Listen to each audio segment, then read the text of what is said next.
eat, love, pray it, and then. But you just have to be back in the city. I got to come back to the streets. Yeah, that's crazy. Yeah. I like staying in cities. Like when I stay in New York City, I'm there for a weekend.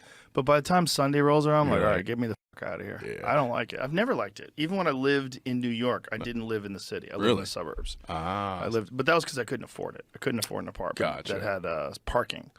Like it's parking in New York City. Oh yeah, you're right. Crazy. Yeah. And I have to do the road. I travel a lot to do stand up. I have to be able to drive to gigs. So I was driving to Connecticut, New Jersey, and just to get a parking spot, I forget how much it cost back then. This is the '90s, but it was out of my budget.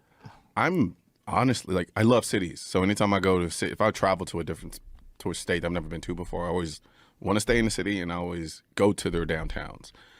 New York is one of the places that I genuinely do not like. Really? No, I don't know what it is. I genuinely did not like it, which is weird because I like big cities.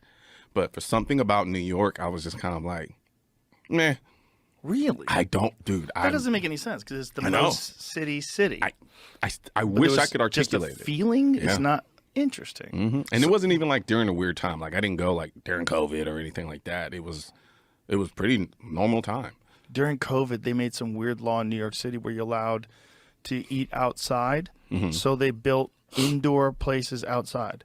So they basically built like these, there were like little trailers that they set up outside, and they put, dining tables in and nice lighting and shit. Seen this one? Yeah, New York City drivers will have to pay $15 to ride through Manhattan. Yeah. I did not know that. You have to pay money to drive through the city. Well, first of this all, is new. Yeah. Oh. they're out of money. Yeah, well, this is what happens when you make stupid policy decisions. Yeah, you make terrible policy decisions, and you say that you're a sanctuary city, and then Texas goes, okay, great. And they just fucking... It's kind of a gangster move by Abbott. I mean... It's pretty gangster. If you're dealing with the border, and the border is where you are, and everyone's like, we are a sanctuary. Like, oh, are you? Yeah, right. Wonderful. Yeah. I got an idea. What is going on? Have you been paying attention to this standoff between Texas and the Biden administration in terms of the border? Like Texas has put up barbed wire, and the Biden administration wants the barbed wire taken down.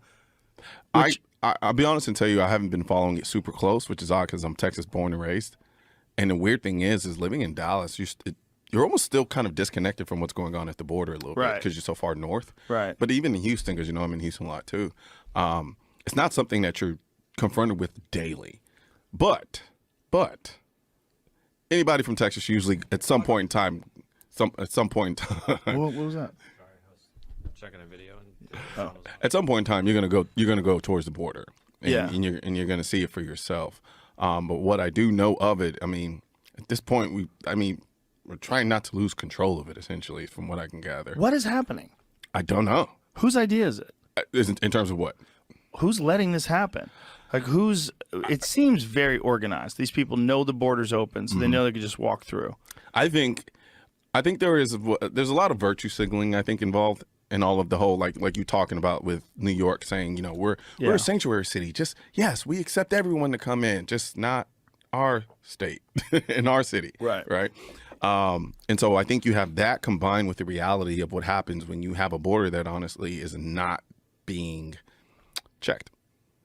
Right. So if you have a situation where you have people who are able to just come in and leave as I wouldn't necessarily say leave, but coming into a state, and it's a choke point because a lot of it is coming in through Texas.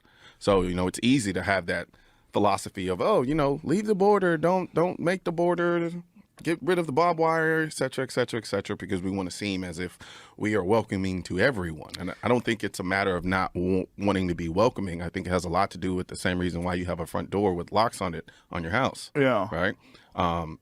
At least have a checkpoint to say, okay, well, if you want to come in, I need to know who I'm dealing with. Well, did you see they had this one guy that was on video that he said, you will see who I am soon. And then they found out he's on like some terrorist watch list or something like that. Yeah. Terrific. But that doesn't surprise me, though. Well, it doesn't surprise me either, but it seems too convenient that it's happening with the numbers that it's happening at. It seems organized. And I would like to know, like, how is it getting to those people? Is anyone supplying them with resources? Is anyone telling them how to do it? Is this organized? I think it is. Do I have any proof or data to back it up? No, it's a hunch. Yeah. Just because it just doesn't really make sense. I don't think anybody who's honestly being honest with themselves, you're not going to be someone who says, you know what, I just want an open border where any and everyone can come in at will without anybody checking who's actually coming into the country. No, it's insane. It makes no sense. It's insane. It's not the case if you fly in, which is nuts. So if, like, you're coming from some country and you know, if you want to emigrate to the United States, it's hard. Yeah. Like, you have to prove that you have some sort of exceptional skill. Yep. There's some reason for you to be here. You get a work visa. Yep. You have to apply for citizenship.